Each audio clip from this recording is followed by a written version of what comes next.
Finding the perfect niche. In internet marketing blogging parlance, a niche is essentially a subject matter.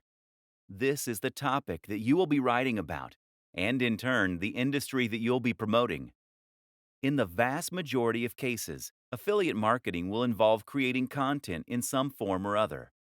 This means you're going to need to write about this topic and find a large audience of people who are interested in reading about it.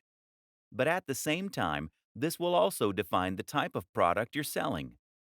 If you write about fitness, then you'll need to sell fitness-related products. If you write about music, then you'll need to sell something to do with music, etc. Depending on your niche, you may find that products and services tend to gravitate more toward the high end or the low end. Choosing the right niche is very important when trying to become a successful affiliate. The Goldilocks niche. Some niches are too big. Some are too small. Others are just right. That third category, of course, is the type of niche that you want to find, and the kind that will help you get the very best results. An example of a niche that is too big would be something like bodybuilding. Meanwhile, a niche like bird sewing patterns is just too small. So that Goldilocks niche is somewhere in between. For example, instead of writing about bodybuilding, you could write about bodybuilding for students. This is still a big niche, but it's also a little more specific than bodybuilding generally, and you'll face a lot less competition.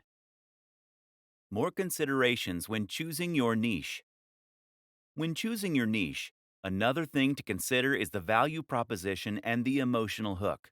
That is to say, that the very best niches for an affiliate marketer are the ones that promise something that the reader really wants.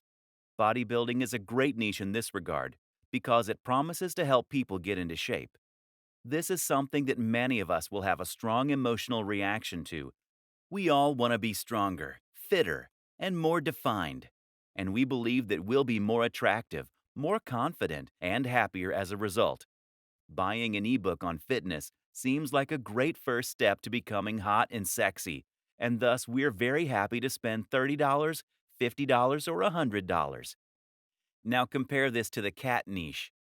The thing is, no matter how much someone loves cats, a cat jumper isn't going to change their life.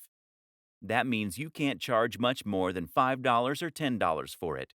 This means you need a much higher turnover in order to make the same amount of profit. The single most important factor: your involvement with said niche. If you don't know anything about fitness, then you should not create a blog about fitness. If you have no particular interest in knitting, then stay away from that niche. The only caveat is this rule: if you are working with a writer or advisor who does love the subject,